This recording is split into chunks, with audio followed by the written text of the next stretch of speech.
शारंग हे साथे आले ओळखा शारंग हे साथे आली या ओळखा शारंग हे साथे आले ओळखा शारंग नाही तरी संसारो जाईल रया नाही तरी संसारो जाईल रया नाही तरी संसारो जाईल रया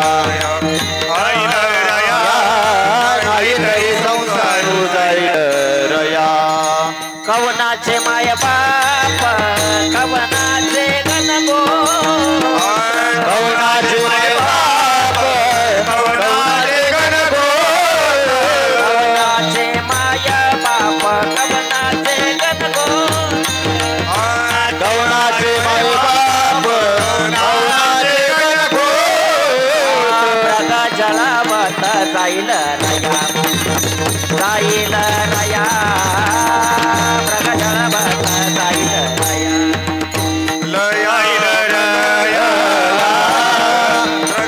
जळावत जाईल रया जाईल रया जळावत जाईल रया विषयाचे समसुख बेगडाची बाबुली विषयाचे समसुख बेगडाची बाहुली विषयाचे समसुख बेगडाची बाबुली विषयाचे समसुख बेगडाची बाहुली अभ्राची सावली जाईल रया जाईल रया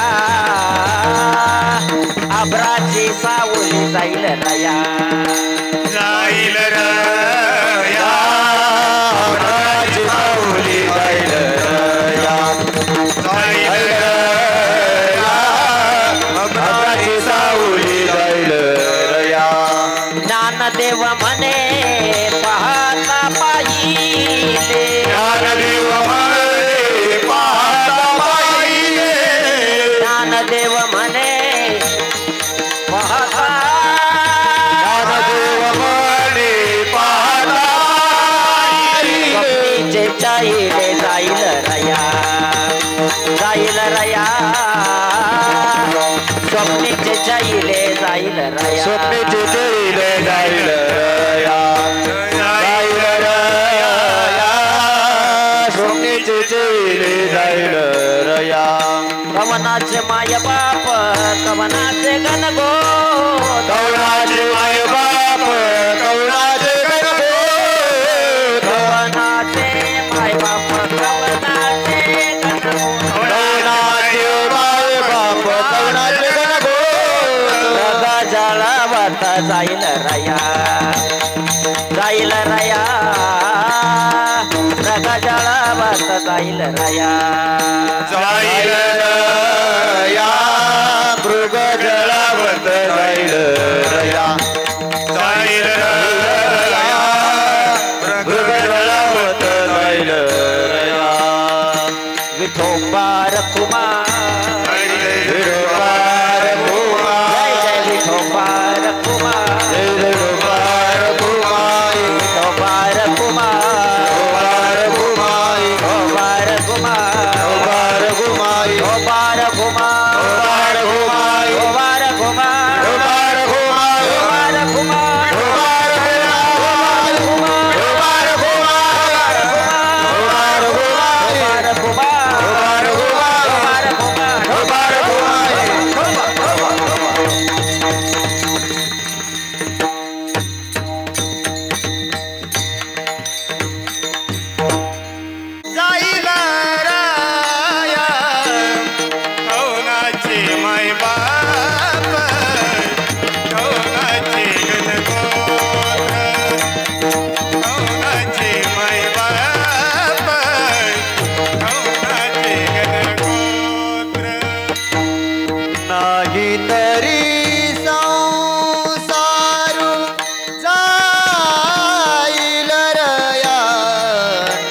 तरी संसार जाईल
शारंग धरो नाही तरी संसारू जाईल रया कवनाचे माया बाप कवनाचे गणगोत्र मृग जळवत जाईल रया विषयाचे समसुख बेगडाची बाहुली अभ्राची सावली जाईल रया कवनाचे माय बाप कवनाचे गणगोत्र मृग जळवत जाईल रया हे ज्ञानदेव मने पाहता पाहिले ज्ञानदेव मने पाहता पाहिले स्वप्नीचे चैले जाईल रया कवनाचे माय बाप कवनाचे गणगोत्र मृग जळवत जाईल रया समचरण सरोजम सांद्र नीलाभुलाभं जगननिहित पाणी मंडलम मंडलाना तरुण तुलसी माला कंजरम कंजनेत्रम सदैवरहासम विठ्ठलं चिंतयामि पांडुरंगा करो प्रमाण पांडुरंगा करो प्रथमान पांडुरंगा करो प्रथमान पांडुरंगा करो प्रथमान दुसरे चरण संताजिया दुसरे चरण संताजिया दुसरे चरण संताजिया जगमाराने कधेचा विस्तार जगमाराने कधेचा विस्तार जगमाराने कधेचा विस्तार जगमाराने कधेचा विस्तार बाबाजी सद्गुरु दास तुका बाबाजी सद्गुरु दास तुका बाबाजी सद्गुरु दास तुका पांडुरंगा करू प्रथम नमन दुसरे चरण संताची त्यांच्या कृपादाने कथेचा विस्तारू बाबाजी सद्गुरु दास तुका जयांचे केल्या स्मरण श्री चरण सद्गुरूचे ते नमस्कारून आता गंगा विशुद्धम नितपाद स्पर्शम सर्वेष्टितम चुंबितम पुण्यस्थानम सराले स्थितम तम समाधिस्थमूर्ति नमामि गंगा गिरिजयोगिराजम तपोज्ञान वैराग्य भक्ति स्वरूपम सदालंकृतम साधु संन्यास योगम मुखेश वेदांत शास्त्रार्थ नीति नमो नारायण गिरिजि ब्रह्म स्वरूपम लोकाभिरामं रणरंगधिरं राजीवनेत्रं रघुवंशनाथं कारुण्यरूपा करुणाकरन्दं श्रीरामचन्द्रं शरणं प्रपदे श्रीगुरुचरण सरोजरजमनमुकुरसुधारि वर्णौ रघुवर विमल जसु जोदायक फलचारी बुद्धिहीन तनु जानिके सुमिरो पवन कुमार बल बुद्धि विद्या देव मोरे हरि भूकले सवित मस्तक है पायावरिया हर करी संताया वार करी संताया वार करी संताया मस्तक हे पायावरिया वार करे वार करे संताया वार करे संताया मस्तक हे पायावरी वार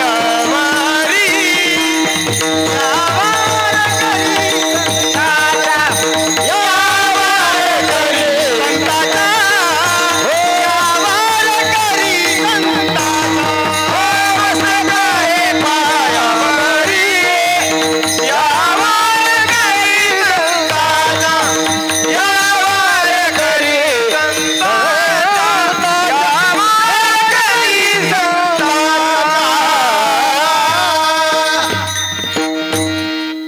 मस्तक हे पायावरिया वार करी संतांच्या ये साथी आलिया ओळंगा शारांग धरू थोडा गेन द्यायचं थोडस ये साथी आलिया ओळंगा शारांग धरू नाही तरी संसारू जाईल रया कवनाचे माय बाप कवनाचे गणगोत्र मृग जळवत जाईल रया मुक्त कैवल्य तेजोनिधी भगवान श्री ज्ञानोबाराय जगद्गुरु श्री संत तुकोबाराय शांती ब्रह्मनाथ महाराज योगीराज सद्गुरु गंगागिरीजी महाराज योगीराज सद्गुरु संत शंकर स्वामी महाराज गुरुवर्य ब्रह्मलीन संत सद्गुरु नारायणगिरीजी महाराज माझे सद्गुरु महंत गुरुवर्य रामगिरीजी महाराज आदी करून सकल संतांच्या चरणावरती साष्टांग नमन करून शिवेला सुरुवात करूया कीर्तन निरूपणासाठी आपल्या समोर गायलेला अभंग सर्वांनी ऐकलेला आहे. माऊली महावैष्णव ज्ञानोबरायांचा 4 चरणाचा अभंग आहे आणि महाराज अति उच्च प्रकारातील हा अभंग आहे. ज्ञानोबराच्या भूमिकेतून बोलतायत, ती पारमार्थिक भूमिका आहे. ज्ञानोबराय सांगतात की बाबांनो, बऱ्याच दिवसानंतर योगायोगानं तुला आता नरदेह प्राप्त झालेला आहे. नरदेह प्राप्त झाल्यानंतर त्याचं सार्थकीकरण कर. ये साते आलिया ओळंगा शारंग धरू याचा अर्थ भगवान परमात्म्यानं हे विश्व निर्माण करताना नुसतं हे पृथ्वी नाही निर्माण केली, ती भगवान परमात्म्यानं 14 भुवनाची निर्मिती केलेली आहे. 14 भुवनामध्ये ही पृथ्वी श्रेष्ठ आहे.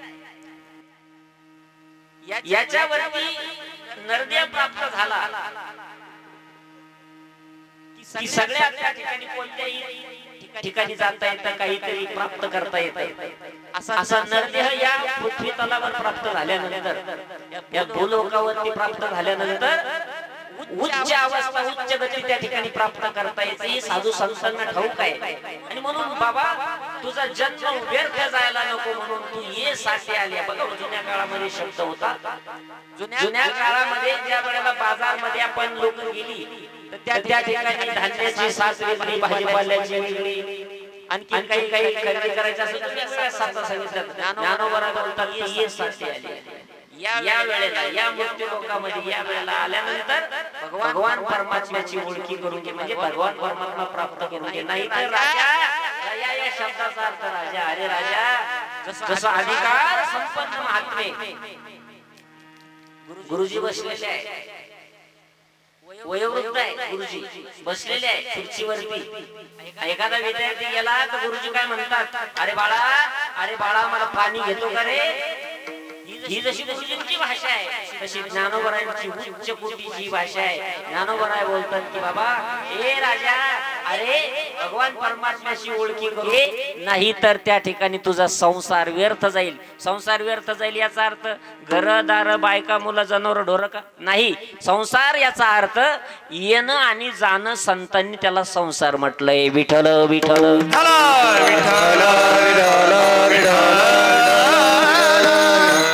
या मृत्यू लोकामध्ये यायचं जायचंय. बघा इथं येणाऱ्याला जावं लागतं, हा नियम सर्वांना माहिती आहे. ज्ञानोबराय सांगतात व्यर्थ जायला नको तुझा संसार, येरझार फुकट व्हायला नको. म्हणून त्या परमात्म्याशी ओळख करून घे, नाहीतर तुझा संसार व्यर्थ जायचा. तुला इथं आल्यानंतर अनेक भ्रमित करणाऱ्या गोष्टी भेटणार आहे, अनेक भ्रमित करणाऱ्या गोष्टी भेटणार आहे. त्याच्यामध्ये त्या विषयाच्या नादी लागून तू स्वतःचा आत्मघात करू घेऊ नको. जशी आभाळाची सावली टिकत नाही बाबा, तसं आयुष्य नाही भरवसा. एक दिवस आयुष्य संपुष्टात येणार आहे आणि स्वप्नामध्ये घडलेली घटना ही स्वप्न जागृतीनंतर जशी खोटी ठरते तसं तुझं आयुष्य खोटं ठरायला नको. म्हणून ये साथे आली या ओळंगा शारंग धरू. विठ्ठल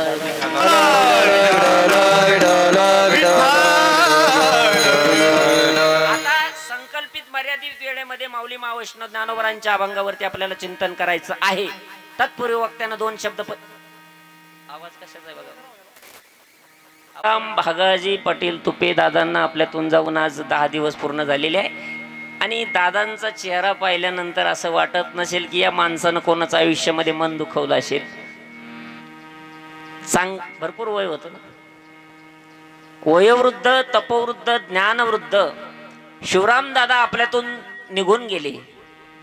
10 दिवस पूर्ण झालेले आहे आणि सनातन हिंदू धर्म संस्कृतीनुसार पिंडदानाला विशेष महत्व आहे. ज्या वेळेला हे शरीर पडतं महाराज, ज्या वेळेला शरीर पडलं, बघा शरीर पडलं याचा अर्थ काय झालं, एक घटना घडली. कोणती घटना घडली महाराज, याच्यामध्ये असलेलं सूक्ष्म तत्व जो भगवंताचा अंश आहे तो निघून गेला. काही म्हणले महाराज किती टाइमात निघून गेला, किती टाइमात निघून जातो जीवात्मा, जीवात्मा किती वेळात निघून जातो हे ज्ञानोबरायांनी सांगावं मला. ज्ञानोबराय बोलतात माशी पाक पाखडे तव हे सरे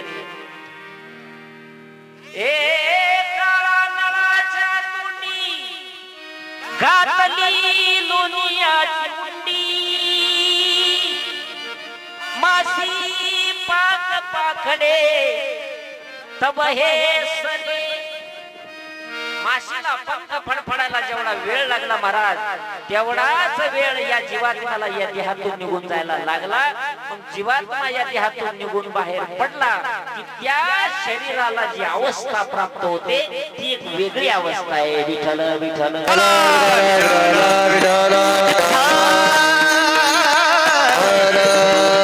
शरीर पंचमहाभूताचं आहे. जोपर्यंत भगवान परमात्म्याचा त्याच्यामध्ये अंश आहे तोपर्यंत शरीर चालत बोलत, पण याच्यातला अंश आत्मा निघून गेला.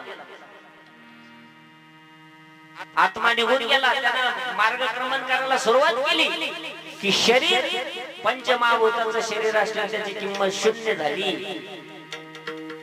मग शून्य किंमत झाली याचा अर्थ त्याला एक योनी प्राप्त झाली त्या शरीराला. कोणती योनी? ही जशी मनुष्य योनी आहे, मनुष्य प्राणी मनुष्य प्राणी आहे, तशी शरीराला एक योनी प्राप्त झाली. मग तो प्राणी नाही राहिला. मग काय झाला तो? मला त्याला एक विशिष्ट प्रकारची योनी प्राप्त झाली ती म्हणजे प्रेत योनी. विठ्ठल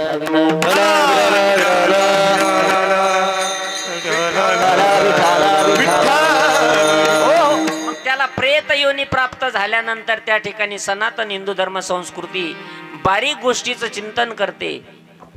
मग त्या प्रेत योनीतून त्या व्यक्तीला त्या ठिकाणी मोक्ष मिळण्यासाठी घरच्या माणसाकडून जो केला जातो पिंडदान विधी, त्या पिंडदानाला विशेष महत्व सांगितलेलं आहे. पिंडदान विधी हा एक श्रद्धेनं करण्याचा विषय आहे.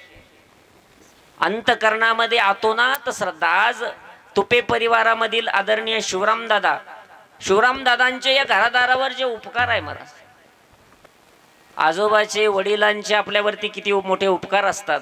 एवढ्या मोठ्या संख्येनं कामधंद्याचे दिवस आहे, तुम्ही मोठ्या संख्येनं उपस्थित आहात दशक्रिया विधीसाठी. याचा अर्थ शिवराम दादांचे आपल्यावरती आतोनात ऋण आहे, या घरावरती ऋण आहे महाराज. परिवारासाठी खूप काही कष्ट या शिवराम दादांनी केले असतील आणि परिवार जोपासून ठेवला.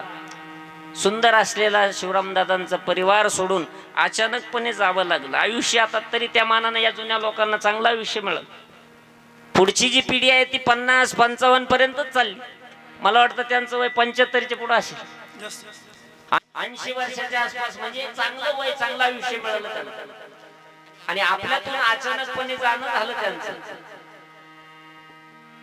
सनातन हिंदू धर्म संस्कृतीनुसार आज तुपे परिवार या ठिकाणी पिंडदान विधी करत आहे आणि त्या निमित्तानं दादांना मोक्षापर्यंत नेण्यासाठी, मोक्षाची प्राप्ती होण्यासाठी प्रयत्न करत आहे. श्रद्धायुक्त अंतकरणानं केलेला विधी म्हणजे पिंडदान विधी असतो. पिंडदान केल्यानंतर त्या योनीतून त्या ठिकाणी सूक्ष्म शरीराची निर्मिती होते. 10 दिवसामध्ये पिंडदान झालं. 10 दिवसामध्ये पिंडदान झाल्यानंतर त्या प्रेत योनीतून त्या सूक्ष्म शरीराची निर्मिती झाली आणि 13व्या दिवशी नैवेद्य घेऊन भोजन करून ते मार्गक्रमण करायला सुरुवात करतील. 1 वर्षाचं मार्गक्रमण सांगितलेलं आहे आणि सनातन हिंदू धर्म सगळ्या बारीक बारीक गोष्टीचा विचार करून आपल्या पितरांना त्या ठिकाणी मोक्षापर्यंत कसं नेता येईल याचा विचार तुम्हाला मला सांगत असताना त्यामध्ये सांगते की पंचमहाभूताचं शरीर आहे. या मृत्यू लोकाचा एक नियम आहे, इथं जो येणार आहे तो एक दिवस जाणार. हे नाही उरो आले अवतार, हेत नाही उरो आले अवतार, हेत नाही उरो आले अवतार, हेत नाही उरो आले अवतार. हे रती पामर जीवती, हे रती पामर जीवती, हरी मुठी गाता हर बली चिंता, हरी मुठी गाता हर बली चिंता. हे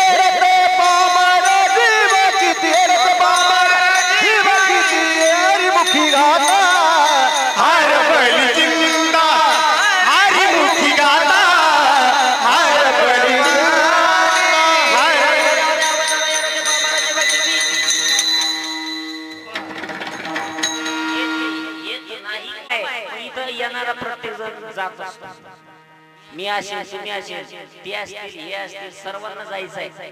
आएगा सो जाएगा राजा रंग फकीर. पण प्रत्येकाचं प्रारब्ध आयुष्य वेगळं आहे. कधी जायचं माहिती नाही. येणारा एक दिवस जात असतो.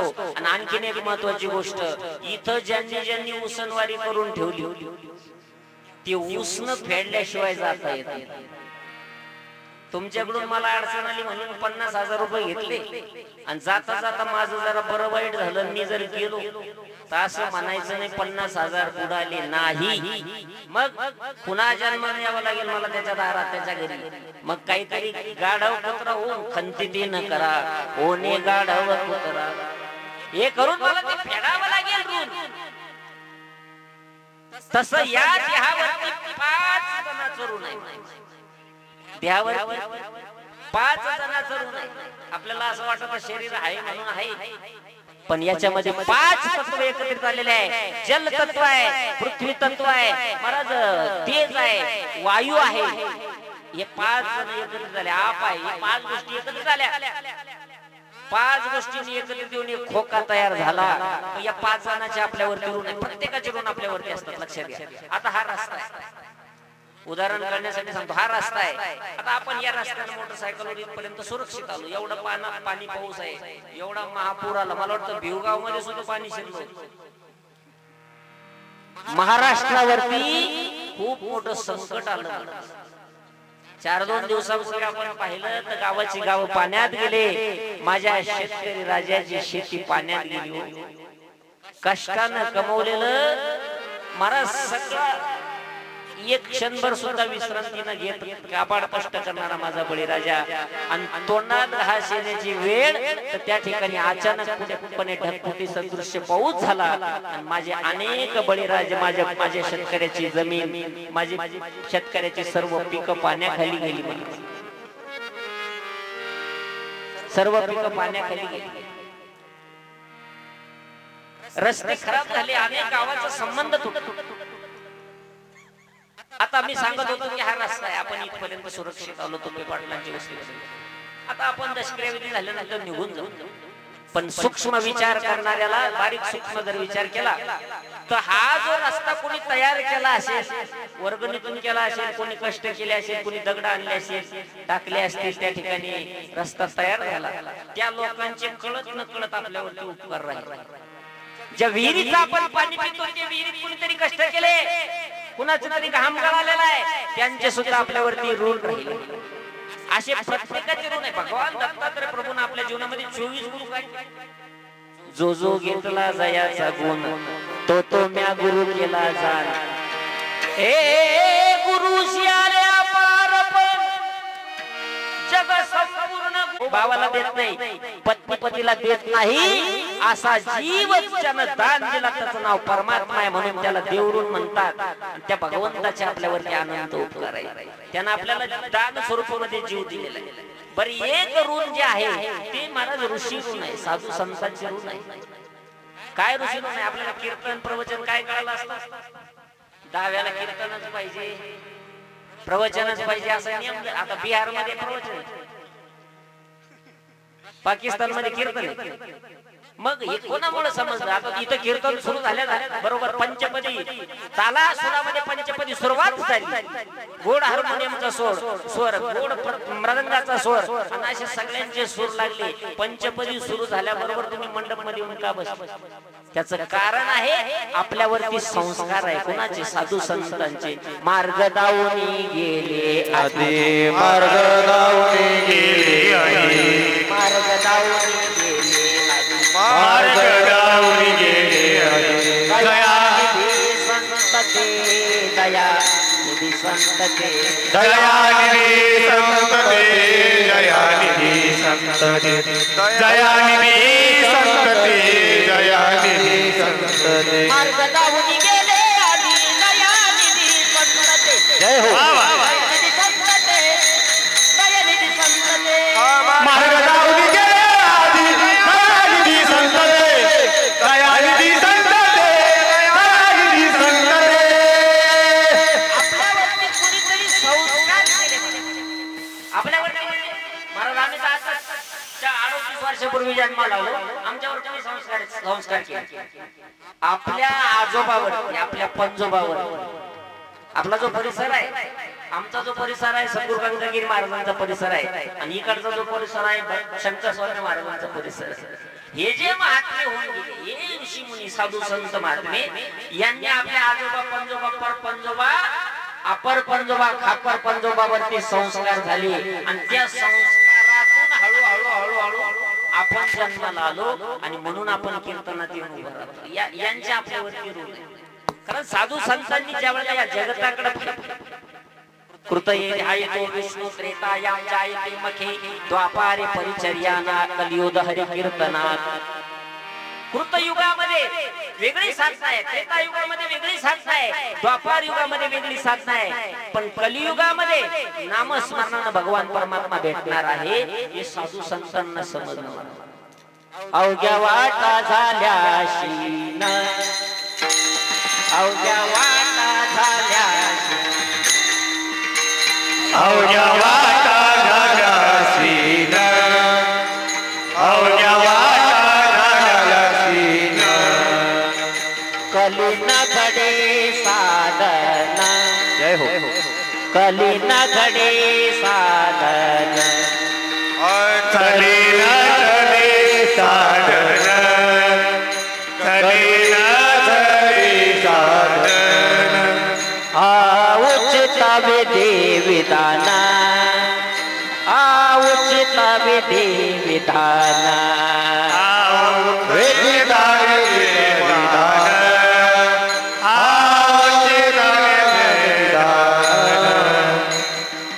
नकळे न घडे सर्वथा नकळे न घडे सर्वथा नकळे घडे सर्वथा नकळे घडे सर्वथा नकळे न घडे सर्वथा नकळे न घडे सर्वथा नकळे घडे सर्वथा नकळे घडे सर्वथा भक्ति पंथ बहु सोपा भक्ति पंथ बहु सोपा भक्ति पंथ बहु सोपा भक्ति पंथ बहु सोपा भक्ति पंथ बहु सोपा भक्ति पंथ बहु सोपा भक्ति पंथ बहु सोपा भक्ति पंथ बहु सोपा अवघ्या वाटा झाल्या कलीन घडे साधन उचित विधी विधान नकळे न घडे सर्वथा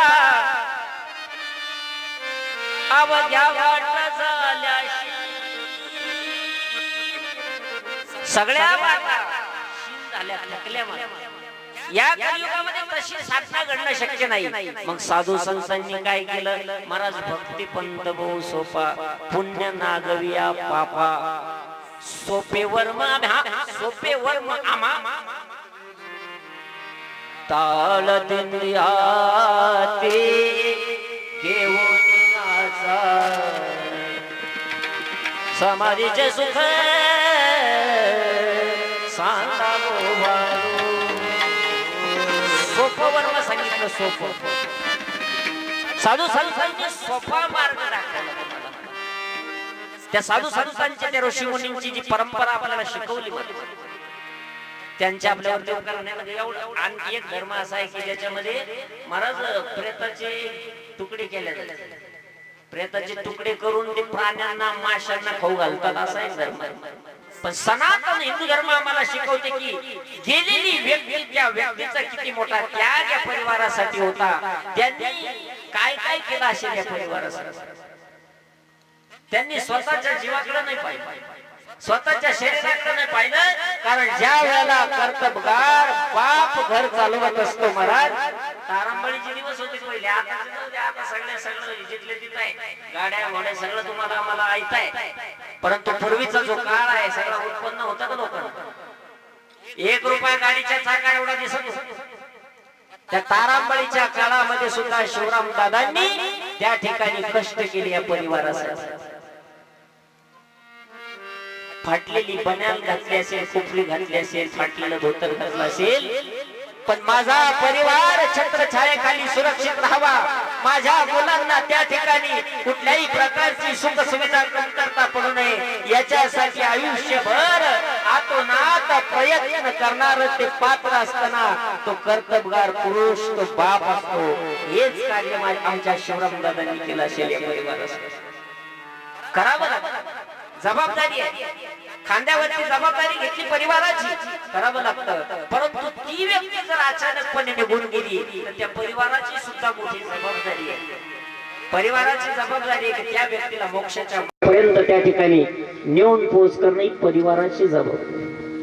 म्हणून सनातन हिंदू धर्म संस्कृतीनं पिंडदानाला विशेष महत्व दिलेलं आहे. पिंडदान झाल्यानंतर त्या ठिकाणी अतिशय श्रद्धेनं तुपे परिवार आज शिवराम दादांचं पिंडदान विधी करत आहे. पिंडदान कोणी करावं? काही ठिकाणी जावयाच्या हाताने पिंडदान पाहिलं नाही. पिंडदान कोणी केलं? जावयाने केलं. चालत नाही, शास्त्रानुसार चालत नाही. त्या घरातील, त्या कुळातील नाही पुत्र, पुतण्याचा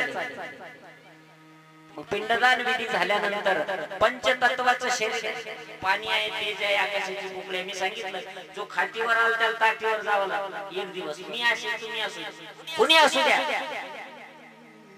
आणि उसनवारी फेडूनच जावं लागतं. मग पंचमहाभूताचे आपल्यावरती उपकार आहे. मी जसं रस्त्याचं उदाहरण सांगितलं, विहिरीचं उदाहरण सांगितलं, तसे अनंत सर्वांचे आपल्यावरती उपकार आहे. पण सगळ्यात जास्त उपकार 5 तत्वाचे आहे. पाण्याचे आपल्यावरती उपकार आहे, तेजाचे आपल्यावरती उपकार आहे. तेज नावाची वस्तू या शरीरातून निघून गेली की मला त्याला काय कसं दिसेल? ते शरीर तेज आहे, पाणी आहे, आकाश आहे, पंचप्राण आहे. याच्यामध्ये कोणते कोणते प्राण? अपान, उदान, समान, व्यान, प्रत्येकाची जागा वेगळी आहे. त्रिगुणात्मक प्रकृती आहे ही. वात प्रधान, पित्त प्रधान, कफ प्रधान, अनेक गोष्टी एकत्रित केल्या भगवान परमात्म्याने. असे सेन्सर दिले या शरीरामध्ये, कोणाला गणती सुद्धा लागणार नाही. विज्ञान अपूर्ण याच्या पाठीमागे लक्षात घ्या. बारीक बारीक सेन्सर दिले बघा. रस्त्यानं चालू, आपण रस्त्यानं चालल्यानंतर पुढून गाडी आली आणि त्या गाडी पाहण्याच्या नादामध्ये किडा आला समोरून. एक तुमच्या डोळ्यामध्ये जाणार तेवढ्यात घटना घडली. काय घटना घडली? नामदेव, समोरून किडा आला आणि डोळा झाकला. बरोबर, डोळा झाकला. मला सेकंदात ही प्रक्रिया घडली. समोरून किडा आला, डोळा झाकला. किती मायक्रो सेकंदात? महाराज, 1 मायक्रो सेकंद सुद्धा नाही. पण त्याच्या आतमध्ये 3 घटना घडल्या. या तुम्हाला माहितीये का? कोणत्या? पुढून काहीतरी येत आहे ही सूचना पहिली मेंदूकडे गेली. मोठ्या मेंदूला लहान्या मेंदूला आदेश दिला, बाबा अरे डोळ्याचा भाग तुझ्या ताब्यात आहे, मी तुला सांगतो काहीतरी येतंय समोरून. मोठ्या मेंदूला लहान्या मेंदूला फोन लावला आणि लहान्या मेंदूला पापणीला फोन लावला. लक्षात आलं तर? आणि पापणीला सांगितलं पुढून काहीतरी येतं, डोळे झाकले. ही प्रक्रिया किती सूक्ष्म सेकंदात घडली महाराज. असे बारीक सेन्सर भगवान परमात्म्यानं याच्यामध्ये दिलेले आहे. भगवंत काळजी घेतो तुमच्या आमच्या शरीराची. ज्या वेळेला लेकरू जन्माला आलेला दात आहे का? तुमच्या आमच्या शरीराची काळजी कोणाला? भगवंताला. लहान बाळाला दात आहे का? नाही. जन्माला आला त्या वेळेला दात नाही. बर, मुलगा 1 वर्षाचा झाला, भगवान परमात्म्यानं विचार केला आता याचं नुसतं आईच्या दुधावरती भागत नाही, मग याला काहीतरी खाल्लं पाहिजे, काहीतरी खाल्लं पाहिजे. सॅरेलॅक वगैरे, केळी वगैरे असं खाल्लं पाहिजे. म्हणून बारीक बारीक बारीक कण्या दात दिले होते. 4-5 दात पहिले पहिला. आता ते दात आल्यानंतर पोरग शाळेत जायला लागलं. मग आता हे पोरग आता मोठं व्हायला लागलं. देवाला काय आता काय करावं? यानं काहीतरी निबरशिबर खाल्लं पाहिजे. म्हणून पोरग पहिली दुसरी जायला लागलं की त्याचे एक दात पडून जातात बघा. दुधाची दात पडून गेली. पहिले जन्माला आला त्यावेळेला दात नव्हते, जन्मात आल्यानंतर दात. बरं, दुधाचे दात पडले, पक्के दात आले. पक्के दात कुठपर्यंत? 55 वर्षाचं होईपर्यंत. निबरशिबर काही खाल्लं तर, कारण तारुण्य आहे, शरीर सांभाळायचंय मग खाल्लं तर चालेल नाही. बरं 55-60 वर्षाचं वय झालं, देवानं शेवटची मीटिंग घेतली. देवानं सांगितलं अरे हे याला काही खाईल, निबर शिबर खाईल. आता याचं जे पोट आहे आता हे कमकुवत झालं. आता यानं हलका अन्न खाल्लं पाहिजे. पुन्हा एक दात काढून घेतला आणि शेवटी जायच्या वेळेला जसाच्या तसा केला. ही काळजी कुणाला? ही परमात्म्याला काळजी आहे. जेने विश्व निर्मिले महर्षी देवा संस्थापिले. 21 स्वर्गाते धरिले सत्ता मात्र्या पुल्या. तो हा पंढरीचा राणा पुसा 6 चौ 18. ही काळजी भगवान परमात्म्याला आहे, त्यानं निर्माण केलेलं आहे. तुम्ही आम्ही रिकामी काळजी करतो, आपल्याला काळजी करायचं कारण नाही. कारण भगवान परमात्मा सांभाळणार आहे, त्यानं निर्माण केलेलं आहे. त्याच्या नियमावलीमध्ये तुम्ही आम्ही हस्तक्षेप करणं महामूर्खपणा आहे. विठ्ठल विठ्ठल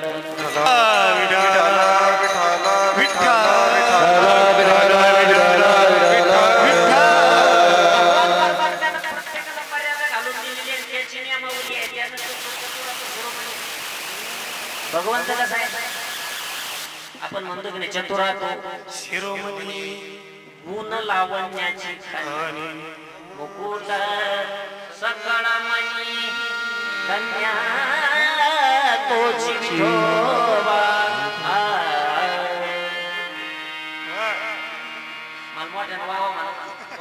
विठ्ठल विठ्ठल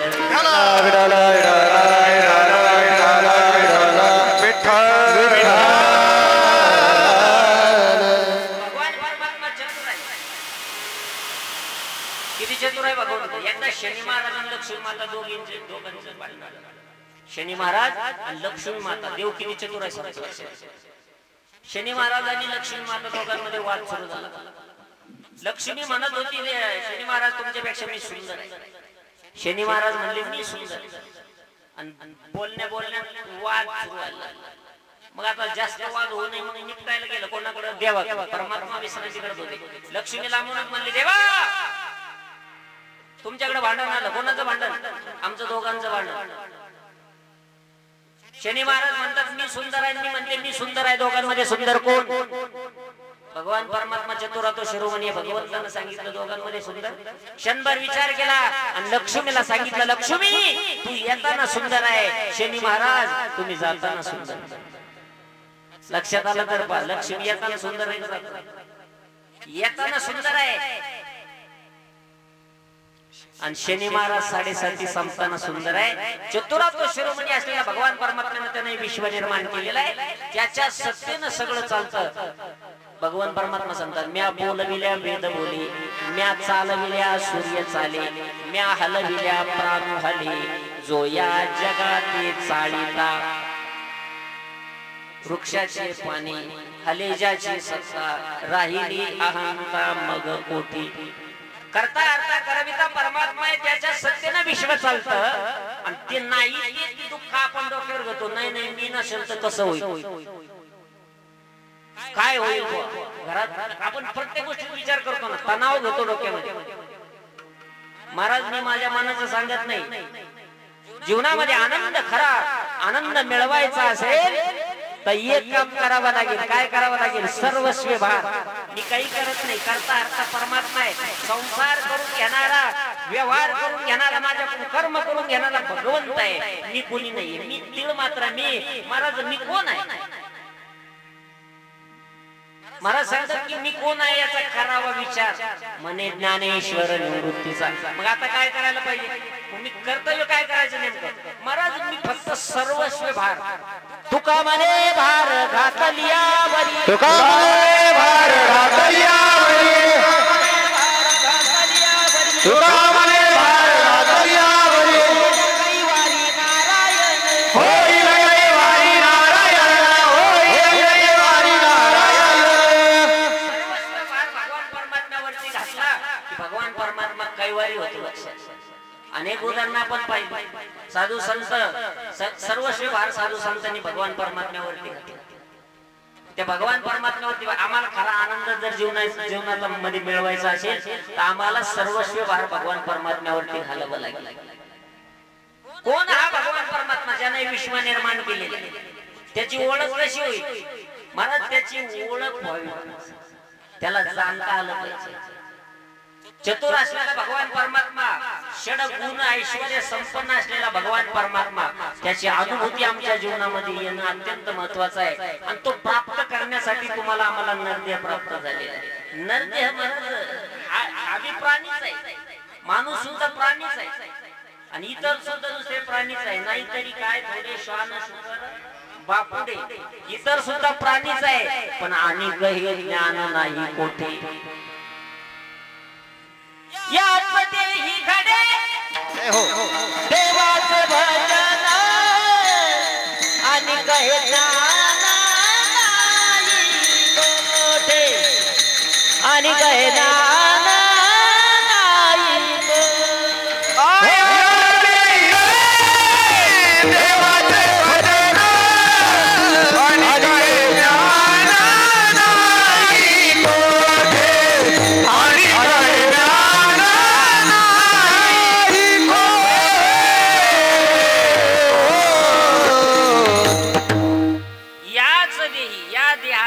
भगवान परमात्म्याची सेवा घडेल, त्याचं भजन घडेल, असा दुसरा देह नाहीये महाराज. म्हणून या नरदेहाला विशेष महती, विशेष त्या ठिकाणी नरदेह विशेष महत्वाचा आहे. आणि तो जर या ठिकाणी आल्यानंतर कळालाच नाही. आता ज्यांना कळतो त्यांना नरदेह मिळत नाही, ज्यांना समजतो नरदेहामध्ये असं असं करता येतं बघ, नरदेह म्हणजे माणसाचा देह, या शरीरामध्ये असं असं करता येतं, ज्यांना समजला खरा त्यांना प्राप्त नाही झाला महाराज. कोणाला समजला? स्वर्गाधिक देवांना या नरदेहाची महती कळाली. त्यांची इच्छा आहे की आम्हाला नरदेह प्राप्त व्हावा, स्वर्गीचे अमर इच्छिता ती, आणि मृत्यूलोकी व्हावा जन्म आम्हा. त्यांना नाही जन्म प्राप्त होत. बरं, इथं आल्यानंतर ज्यांना कळालंच नाही कशासाठी प्राप्त झाला, आला विषयाचं सेवन केलं, मस्त ल्यावे खावे बरे असावे, गावातील दुकानामध्ये उधारी करावी. एका दुकानदारानं पैसे मागितल्यावर खातं बदलावं, दुसऱ्या दुकानदाराकडे उधारी करावी. 4-2 दुकानदार झाल्यानंतर त्या ठिकाणी सगळेच पैसे मागायला लागल्यानंतर गावच बदलावं. असा आला, जन्माला आला, नुसती उधारी केली, खाल्लं पिल्लं, मजा मारली. क्या किया क्या किया क्या किया रे, तूने जीवन गवा दिया, तूने जीवन गवा दिया, क्या किया रे. जिसे पाना था उसको तो खो दिया, जिसे पाना था उसको तो खो दिया, जिसे पाना था उसको तो खो दिया, जिसे पाना था उसको भी खो दिया. जन्माला आला, इथं आल्यानंतर फक्त भुईला भार, कधी परोपकार केला नाही. जिथं कीर्तन चाललं कीर्तनाला जाऊन बसला नाही, गावात नाम सप्ताह झाला कधी सप्ताहाकडे गेला नाही, चांगलं कर्म केलं नाही, वाईटच वागत राहिला. चांगल्या माणसाविषयी त्या ठिकाणी अपमानास्पद त्या ठिकाणी चिंतन करत राहिला. कधी कोणाचं लग्न जमवलं नाही, एखादा वेल मांडवावर घातला नाही, असं चांगला नाही वागला. मग काय केलं महाराज? क्या किया क्या किया क्या किया रे, जीवन गवा दिया, तूने जीवन गवा दिया, क्या किया रे.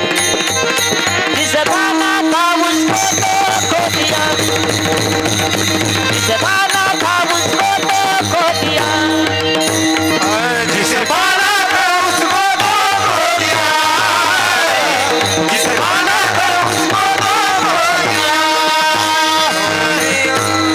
प्राप्त करण्यासाठी अरे गोल्डन चान्स मिळाला होता, नरदेह मिळाला होता, परंतु प्राप्त करायची वस्तूच विसरून गेला.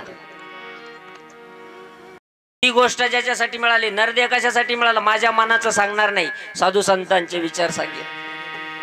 नरदेह कशासाठी मिळाला? देव दिला देह भजना गोमटा देव दिला देह भजना गोमटा देव दिला देह भजना गोमटा देव दिला देह भजना गोमटा होया झाला बालिकेचा डोळ्या झाला पाना बालिकेचा होया झाला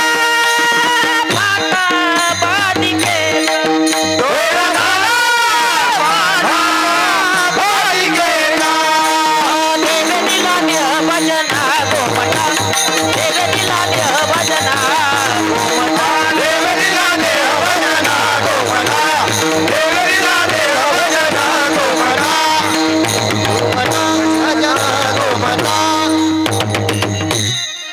तो या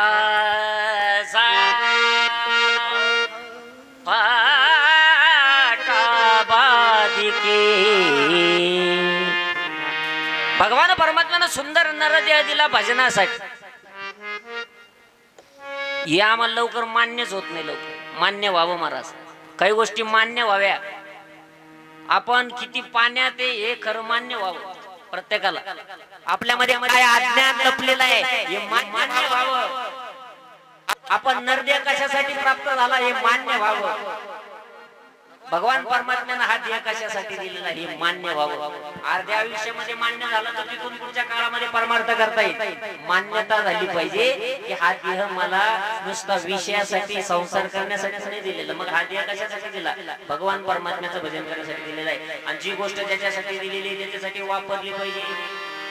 हा नियम आहे की नाही? काय वाटतं तुम्हाला? जी गोष्ट ज्याच्यासाठी दिलेली आहे ती वापरली पाहिजे. माझ्या समोर कोणती गाडी उभी जितोय ती गाडी उभी आहे समोर. आता ती कशासाठी आहे? मंडपवाले आचार्य जे असेल ते सामान नेण्यासाठी आहे. मंडपचं सामान नेण्यासाठी आहे. पण मी एक्स्ट्रा डोकं चालवलं आणि ती गाडी घेतली आणि तिला पाठीमागून ट्रॅक्टरचा रोट्या कपाशी तिकडे शेतात घातली. चालन का होती गाडी? खरं सांगा इमानदारी चालेल का? नाही. जी गोष्ट ज्याच्यासाठी मिळाली त्याच्यासाठी वापरली पाहिजे. आमच्या तिकडे एक म्हातारा छत्रीच्या दुकानमध्ये गेलं. दुकानदाराला म्हणलं गॅरंटीड माल सांग. अरे मागच्या महिन्यात छत्री नेली खराब होऊन गेली, चांगली गॅरंटीची छत्री दाखव.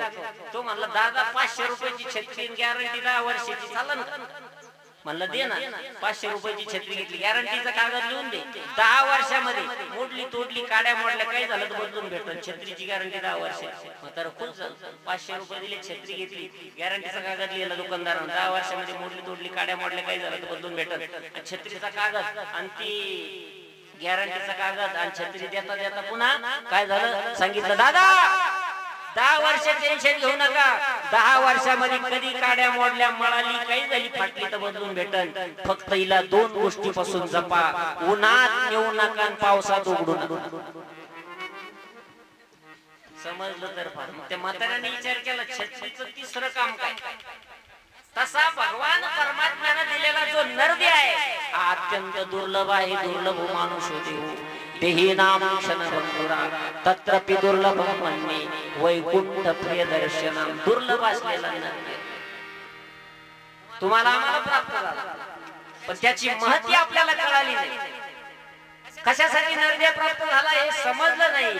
आणि हे न समजल्यामुळं साधू संतांना ते पाहवलं नाही. अरे नरदेह दुर्लभ जाणार, नरदेह दुर्लभ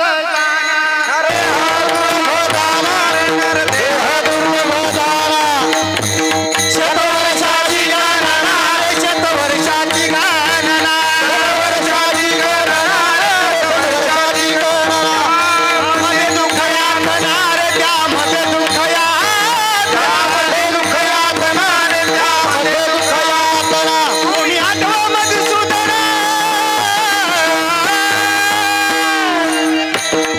वासुदेव वासुदेव वासुदेव वासुदेव वासुदेव वासुदेव म्हणणार तुम्ही, वासुदेव वासुदेव म्हणणार, वासुदेव वासुदेव म्हणणार तुम्ही, वासुदेव वासुदेव म्हणणार, वासुदेव वासुदेव म्हणणार तुम्ही, वासुदेव वासुदेव म्हणणार, वासुदेव वासुदेव म्हणणार तुम्ही, वासुदेव वासुदेव म्हणणार.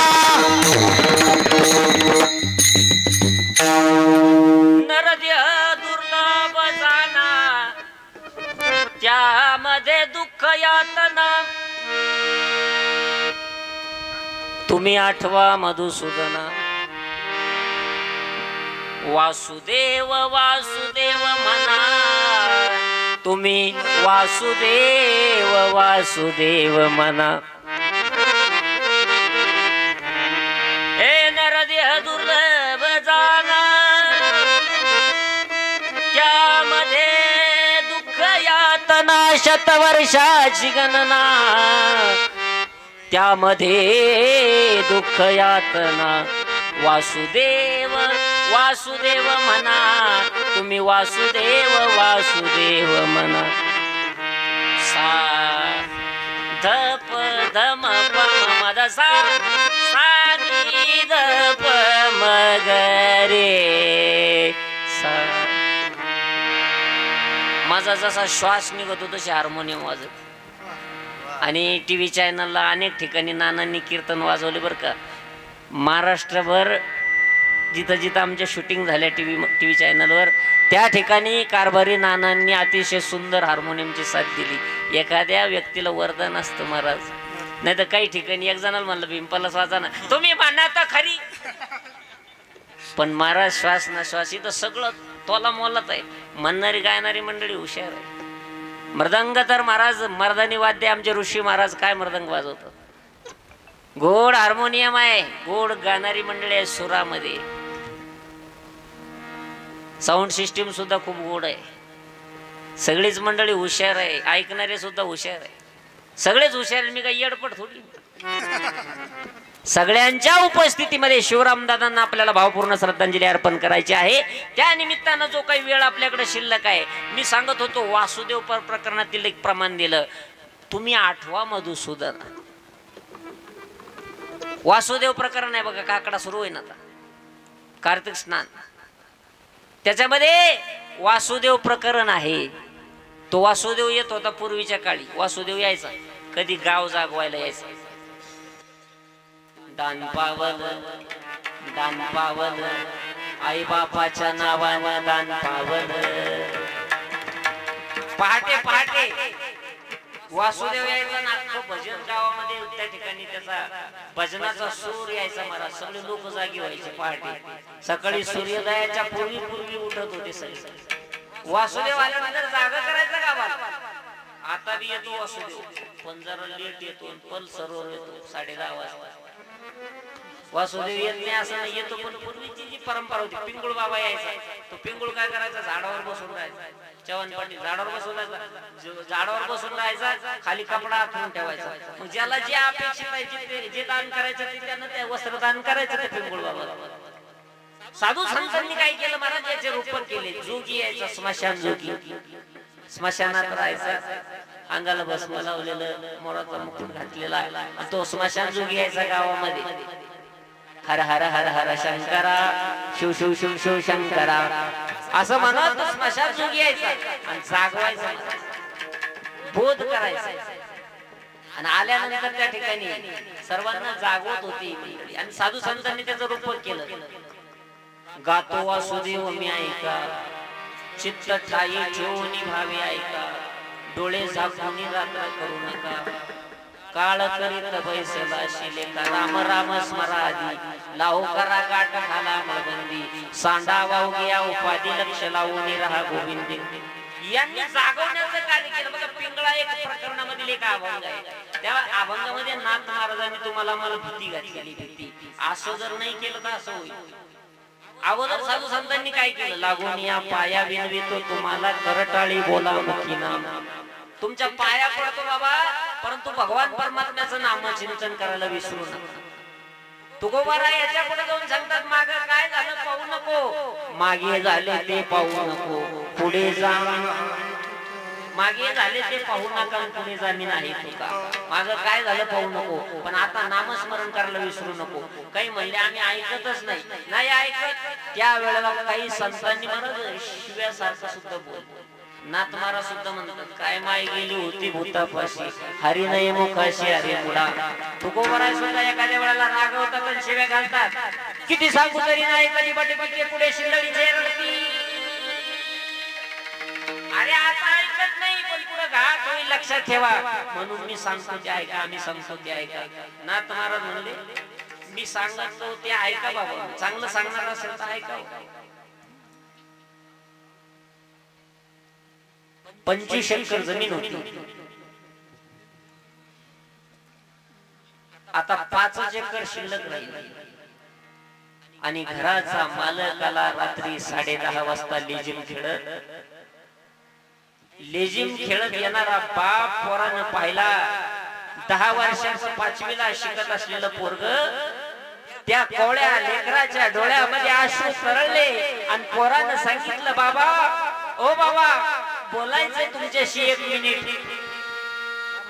काय बोलायचंय बाबा? हात जोडून मी तुमचा मुलगा तुमच्या समोर उभा आहे. 25 एकर जमीन होती बाबा आपल्याला. आपल्या सगळ्या भाऊकीतल्या लोकांचे घरदार झाले बाबा. सगळ्यांच्या घरी गाड्या आहे, सगळ्यांचं सुखसुविधा व्यवस्था आहे, उत्पन्न सगळ्यांचं चांगलं आहे. पण बाबा तुम्ही वाईट संगतीला लागले बाबा. तुम्ही 20 एकर जमीन विकत आणली बाबा. आता 5 एकर शिल्लक आहे बाबा. मी तुमचं लेकरू एकुलता एक मुलगा तुमच्या समोर हात जोडून विनंती करतो बाबा की मला शिकायचंय, मला डॉक्टर व्हायचंय, मला वकील व्हायचं बाबा. मला मोठं करा बाबा, मला पदवीधर करा बाबा. मी तुमचा मुलगा तुमच्या समोर हात जोडून विनंती करतो. अशी विनंती जर एखादं 10 वर्षाचं लेकरू आपल्या बापाला करत असेल तर शास्त्र असं सांगतं तर त्या बापानं त्या मुलाचं ऐकलं पाहिजे. ज्या वेळेला एखाद्या पतीवरती एखाद्या माणसावर कर्ज झाल्यानंतर त्या ठिकाणी सगळ्या गावानं त्याला वेड्यात काढलं. कर्ज झालं त्याच्याशी नीट कोणी बोलत नाही. घरातले माणसं सुद्धा त्याच्या विरोधात गेले. पण एक लक्षात ठेवा, सगळं जग जरी आपल्या नवऱ्याच्या विरोधात गेलं, त्याच्या धर्मपत्नीनं म्हणूनही तुम्हाला काही कळत नाही, तुमचा व्यवहार चुकला. त्याची धर्मपत्नी अर्धांगिनी जर त्याला म्हणली ना तुम्हाला काही कळत नाही, तर तो माणूस टोकाचा पाऊल उचलत असतो ना आत्महत्येला प्रवृत्त होत असतो. सगळं जग विरोधात जाऊ द्या, घर तुमच्या, गाव तुमच्या विरोधात जाऊ द्या, पण त्यावेळेला धर्मपत्नीनं खंबीरपणे त्या माणसाच्या शेजारी उभारून सांगावं, अहो जाऊ द्या, व्यवहार आहे, उत्पन्न आहे, चुकतच असतं, चूक भूल देणे घेणे, माणूस आहे, चुकीचा पुतळा आहे, चूक होतच असते, कर्ज होतच असतं, जाऊ द्या उद्या कर्ज. मी तुमची धर्मपत्नी तुम्हाला शब्द देते, विश्वास देते, खांद्याला खांदा लावू, कष्ट करू, उत्पन्न मिळून लोकांचं कर्ज फेडून टाकू, असं धर्मपत्नी जर पतीला सांगत असेल तर त्या पतीनं त्या पत्नीचं ऐकलं पाहिजे. स्वतःचा संसार जाळून साधू संतांनी तुम्हाला आम्हाला मार्गदर्शन केलं. नाथ महाराज म्हणले, अरे आम्ही सांगतो तुम्ही ऐका, सांगतो तुम्हाशी बजारे विठ्ठला, नाही तरी गेला जन्म वाया. तुम्हाला सांगतो तुम्ही ऐका बाबा, पण त्या वेळेला नाही ऐकायचं. मग नाथ महाराज म्हणले, जर नाही ऐकलं तर कोणाचं काय जाणार आहे? मी तुम्हाला म्हणलं भजन करा, विठ्ठल विठ्ठल विठ्ठल विठ्ठल म्हणा, आणि तुम्ही गपचूप असे हात धरून बसले, काय केलेच नाही विठ्ठल विठ्ठल, माझं काय जाणार? मी कीर्तन घेऊन दाबून पाकिट घेऊन निघून जाणार. कीर्तन करून कोणाचं काय जाणार आहे? येथे कोणाचे काय बा गेले, ज्याचे त्याने अनहित केले, ज्याचे त्याने ज्याचं त्यानं अनहित केलेलं आहे. काय मृत्यू लोकांमध्ये भजन प्रमाण आहे, तुका म्हणे येतं भजन प्रमाण काय थोर पण जाळाय. याच्या पुढे जाऊन नाथ महाराज सांगतात, बाबांनो तुम्ही जर हे ऐकलं नाही, हे जरी नाही ऐकाल तरी दुसरा येईल. सरते शेवटी काळ बांधून येईल, एका जनार्दनी आमचे काय बाजाईल. पिंगळा माधवारी बोली बोलत देख, पिंगळा माधवारी, पिंगळा माधवारी बोली बोलत देख, पिंगळा माधवारी, पिंगळा माधवारी बोली बोलत देख, पिंगळा माधवारी, पिंगळा माधवारी बोली बोलत देख, पिंगळा माधवारी. पिंगळ्याच्या रूपकातून साधू संतांनी जागवलं, वासुदेवाच्या रूपकातून तुम्हाला आम्हाला जागवलं. आणि साधू संतांच्या अंतःकरणामध्ये एकच हेतू आहे की सगळ्यांचं चांगलं व्हावं. आपलं जर चांगलं व्हावं असं वाटत असेल तर एकच काम करावं, 2 पात्राचं ऐकायचं. कोणाकोणाचं? भगवंताचं नाही ऐकलं चालेल, कारण तो काय सांगायला नाही तुम्हाला.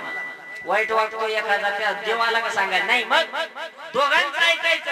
संसारामध्ये चांगलं व्हावं असं वाटत असेल तर आई बापाचं ऐकावं, आणि महाराज परमार्थामध्ये चांगलं व्हावं असं वाटत असेल तर साधू संतांचं ऐकावं. काय ऐकू नये आम्ही जगद्गुरु श्री संत तुकोबांनी स्वतःच्या संसाराची राखरांगोळी करून जगाचा संसार सुखाचा करण्यासाठी प्रयत्न केले. माऊली महावैष्णव ज्ञानोबरांचं जीवन समोर ना, ज्ञानोबरांच्या झोळीमध्ये वाळू शेण माती खडे टाकणारे कोण? तुम्ही आम्ही. शेण माती टाकली ज्ञानोबरांच्या झोळीमध्ये. ज्ञानोबरायांच्या आई वडिलांना देहांत प्रायश्चित्त करायला लावलं या समाजानं. ते ज्ञानोबराय ज्या वेळेला आई वडील गेले महाराज, डोळ्यासमोर प्रसंग ना, 5 वर्षाची चिमुकली मुक्ताई. रात्री विठ्ठलपंत रुक्मिणी माता यांनी देहांत प्रायश्चित्त केलं. सकाळ झाली, 5 वर्षाची चिमुकली मुक्ताई विचारते, दादा दादा दादा आई दिसत नाही रे दादा. त्यावेळेला सांगितलं, आई मुक्ते धुणं धुवायला गेली असेल. नाही दादा मी जाऊन आले. भांडे घासायला गेली असेल. नाही दादा मी पाहून आले. 4-2 दिवसाचा कालखंड गेला. सगळा परिवार उपाशी आहे. सोपान काका, ज्ञान दादा आणि निवृत्तीनाथ दादा आणि मुक्ताई उपाशी आहे. माझी मुक्ता उपाशी आहे म्हणून जगाची माऊली ज्ञानोबरायांनी झोळी केली जगाच्या समोर. त्या झोळीमध्ये कोरांना टाकलं एक जणानं. एका ब्राह्मणानं ते कोरांना त्या ठिकाणी महाराज माती बोल चालवलं. 2 चपराक लावल्या. ज्ञानोबरायांना गालफडीत मारली. रडत रडत ज्ञानोबराय त्या ठिकाणी कुटीमध्ये आली. कुटीचा दरवाजा आतून बंद करून घेतला, जोडी टाकून दिली आणि रडताय जगाची माऊली रडते. या समाजाच्या हितासाठी आमच्या आई वडिलांनी देहांत प्रायश्चित्त केलं, तरी देखील हा समाज आम्हाला अजून एवढा त्रास देतो असा विचार ज्ञानोबराय करतात. त्याच वेळेला आदिशक्ती मुक्ताबाईनं 5 वर्षाच्या मुक्ताईनं खिडकीतून पाहिलं, माझे ज्ञान दादा रडतायत. आणि जर ज्ञानच रडायला लागलं तर या कलियुगामध्ये जगाचं कसं होणार? माझे ज्ञान दादा रडतायत असं म्हणायला लागल्यानंतर त्या ठिकाणी मुक्ताईनं उपदेश करायला सुरुवात केली. दादा दादा तुम्ही स्वतःला ओळखा ना दादा. सावरा दादा स्वतःला. तुम्हाला माहितीये जगामध्ये मान्यता कोणाला असते? जगामध्ये संत कोणाला म्हणतात माहितीये दादा तुम्हाला? संत तोची जाना जगी दयाक्ष माझ्याचे अंगी मना जगी विरक्त तोची जाना. जो विरक्त आहे तो संत आहे दादा. जगाचा आघात दुःख जो सहन करतो तो संत आहे दादा. अहो एक काम करा दादा, तुम्ही तरा आणि या जगाला तारा. तुम्ही तरुणी विश्वतारा ताटी उघडा ज्ञानेश्वरा, ताटी उघडा ज्ञानेश्वरा. ज्ञानोबरांनी ताटी उघडली महाराज, पण स्वतःचा संसार नाही पाहिला. जगाचा संसार सुखाचा होण्यासाठी प्रयत्न केले. अवघाची संसार सुखाचा करीन आनंदे भरीन तिन्ही लोके जाईन माय तय पंढरपुरा भेटेन. महाराज सगळ्यांना आनंदाचे लाडू मी देईल ही शपथ घेणारे ज्ञानोबा ज्या वेळेला तुमच्या आमच्याकडे पाहतात की बाबांनो जन्माला आला, नरद्या प्राप्त झाला, पण तरी नामस्मरण भजन करायला तयार नाही. म्हणून ज्ञानोबा सारखे महात्मे उपदेश करतात की बाबा जे दिसतंय ते भ्रमित करणार आहे बरं का. आयुष्य अल्प आहे, कधी जाईल याचा भरवसा नाही, क्षणाचा देखील भरवसा नाही आहे. म्हणून तू आता जन्माला आला ना या साथी तू एक काम कर, भगवान परमात्म्याची ओळखी कर. हे साथी आली ओळख सारंग धर